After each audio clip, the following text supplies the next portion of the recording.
Šabat šalom.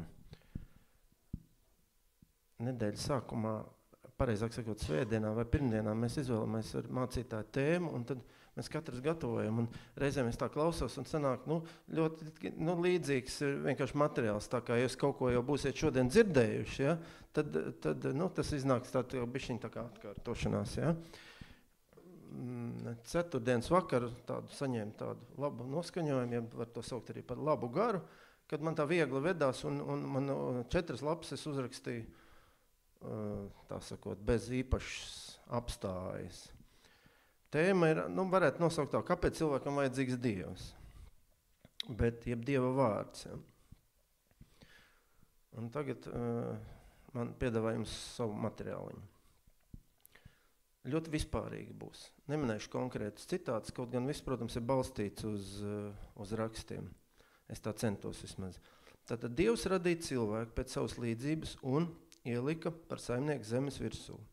Dievs deva viņam likumus, kas arī nozīmē paklausību ievērošanas gadījumā. Cilvēku paklausību. Par to Dievs deva savu aizsardzību. Liecības tam, protams, ir ļoti daudz. Taču cilvēku pretestība vai nespēja sasniedz kulmināciju. Dievs sūta savu dēlu, kas neticīgajam, nepaklausīgajam cilvēkam acu priekšā demonstrē savu varenību. Cilvēkam redzot to. Dēls, tas ir Dieva vārds. Dieva tiešā runa. Aizejot no šīs zemes, dēls apsola sūtīt garīgu aizstāvi, nošķirtu patiesības garu, kas mums stāsta par pilnību. Cilvēkam ir nosacījums to pieņemt, lai paliktu kopā ar šo pilnību un aizsardzību. Šķietami, tas šķiet vienkāršāk nekā izpildīt 10, 300 vai 600 baušļu, jo patiesības gars ir tikai viens. Liekas vienkārši, ja? Tomēr tas ir pilnīgs un savā atklāsmē mums faktiski runā par visu, kas ir Dievs. Vienkārši vai sarežģīti cilvēkam. Šis jautājums, jeb atbilde, katram mums, protams, ir individuāla. Taču, ja mums ļauts aizdomāties, ka runa ir par pilnību, pēc kuras apzināti vai neapzināti tiec katrs cilvēks, katra dvēsele, tad vai būtu jāšaubās par cilvēkam sagādātās iespējas vērtību? Runa ir par pilnību.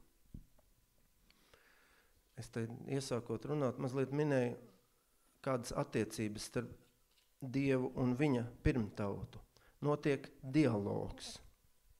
Piemēram, rakstos ir teikts, Mozus paceļ rokas, tauta uzvar. Ko nozīmē pacelt rokas? Tas nozīmē lūgt. Simboliski paceltas rokas, vai ne? Mozus nolaiž rokas, tauta zaudē. Ja? Kas notiek šodien?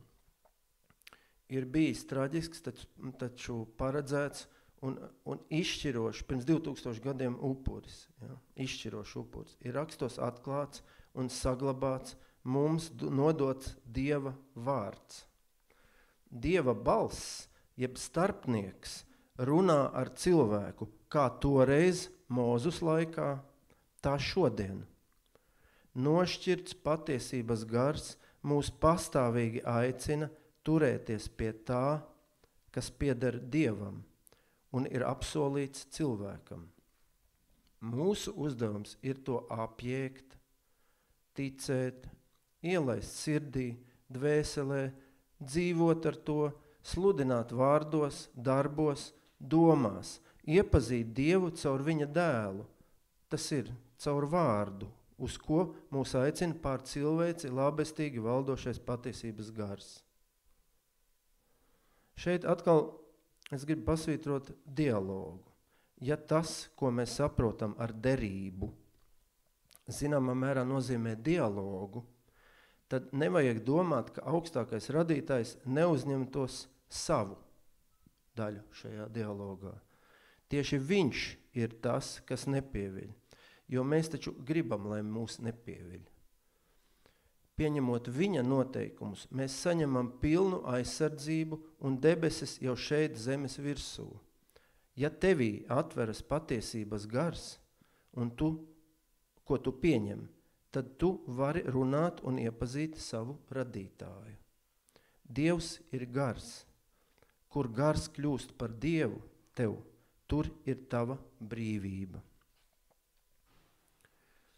Un īsās runas pielikumā uztveram to vienkārši un varbūt pat ar smaidu. Es uzrakstīju tādu mazu tādu esejiņu, kur faktiski vienā vakarā man šī te garīgā dvēsele sarunājās manī pašā ar manu šīs zemes dvēseli. Var sakot, es pats sarunājos, ja tā var teikt, ar sevi. Un lūk rezultāts, bet tas ir tāds mazs uzsaukums, ko es veltu sev un citiem tādiem pašiem. Tātad mana viena vakara saruna iekšēji. Velti viņam savu laiku, jo viņš tā grib. Un viņš izraus tevi no laicīgā, iekavās sīkumainā, nevērtīgā, jo viņš ir visuvarens.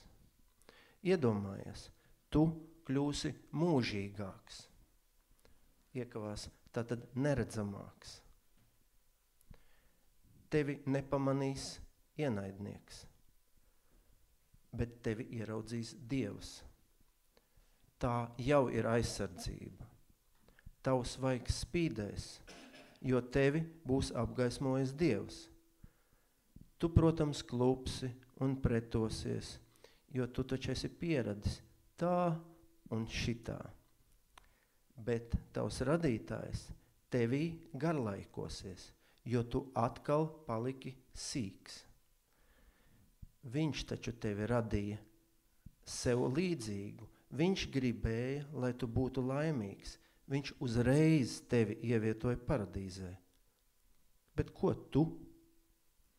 Zini, ko nozīmē, ja Dievs tevī garlaikojas vai tevī atpūšas? Tad nepieļauj to.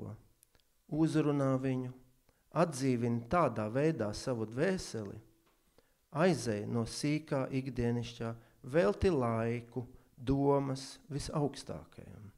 Tiecies pēc patiesības, garā sarunājies, lūdzies, nožēlo, atrisini konfliktus, pažēlo, nomierini, smaidi, iedrošini, palīdzi. Tad tu kļūsi līdzīgāks viņam, kā viņš to ir vēlējies tevi radot. Amen.